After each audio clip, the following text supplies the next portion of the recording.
Hello, YouTube viewers. I am in a new garage. Can you tell? I have a little bit of lighting in this garage. Um, I was looking at some of my old videos, and I'll tell you the successes that I've had since that video that I was America's sweetheart. Um, I got a little bit fuller in the face, if you can tell. Um, I got that little spot right there on my forehead off. That right there has been taken down a little bit. That's the appearance wise. I moved into an apartment since then. I'm no longer living in a temporary place. Um, I was living in a very different type of atmosphere in that video. I've been with my company for 2 years, which is an improvement for my life because um, I haven't held a job. One job for a year and a half was like the longest I would keep one. So I think it's an improvement that I've been working with the same company for 2 years. It proves that I have been working on staying somewhere and not moving around as much as I used to. I was just so ready to leave all the time. I wanted to go here. I wanted to go there. If I got the itching for the beach, I just would not care if I had the money or the car or anything. I would take off and I would get there. Um, I kind of developed a little bit of an imagination now to where uh, when I want to go to the beach, which will happen soon, that I will get there in the wintertime in Colorado. I stay on my job and I have to work outside a lot. So it's like I'm remembering the beach and the warm sand when it's cold out here and snowing. So I'll probably get into that place again where I just travel to tropical islands in my mind and don't have to pay money for an airplane ticket. It's pretty cool.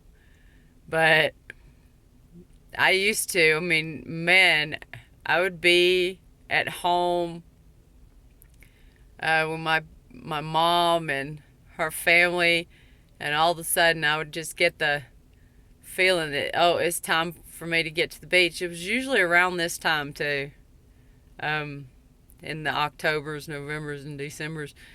When it started getting cold, I would find my way to a beach, whether it be North Carolina, South Carolina, Florida, wherever I could get to a beach. I wanted to see the beach.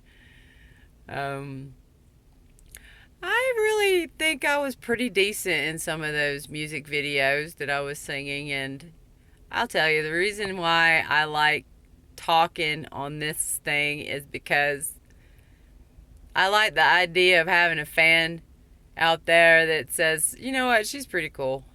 But anyway, um, I guess when I go home after my day of work and I'm looking at people who are like on the TV and they've been with me my whole life because I've watched a lot of television and listened to a lot of music. And that's been like my raising, that's been what I have done in my life. I would always have my day of work, whether it be landscaping, going out and cleaning the yard, or I have had jobs where I would have to go to an office and stay 8 hours, and as soon as I got home, it was the TV on, or I'd play PlayStation. When I was born, we only had like 3 channels, and it was rabbit ears. There was no such thing as cable as far as I knew, and we didn't really have cell phones. I remember that the cell phone, I think it was when License to Drive came out with Corey Haim. He had the big car phone. It was huge. It was like the car phone was like a 12-inch shoe. And it was big, like a high top shoe, too. So, it's come a long way since then when I can stare at my camera and talk to people. And I know you're out there. I got another subscriber. I was proud of that one. I got 5 subscribers now. I thought that was pretty cool that I saw that I had another subscriber. I mean, man, it makes me hallelujah, you know, because I know you guys, that song on there that is on the beach, that was my song. I wrote it. I was sitting at my kitchen table, and it just, the inspiration came to me all of a sudden, and I wrote it down, and I had the lyrics in my mind too. I thought it was the most amazing thing that could ever happen to somebody when it just comes out of the blue like that. And my book that I wrote it since I was 15, and it was poetry that I'd been writing for my English class in high school. And I know I've told this story a million times, but I'm still hoping that one day I'll feed this so much that I might come up with some inspiration for some new music. You know, I just can't come up with the sound of instrumentals on how to put the music with the lyrics. So I'm kind of hoping to feed this seed the nourishment that it needs, and maybe one day I'll click with that inspiration and I'll have some music.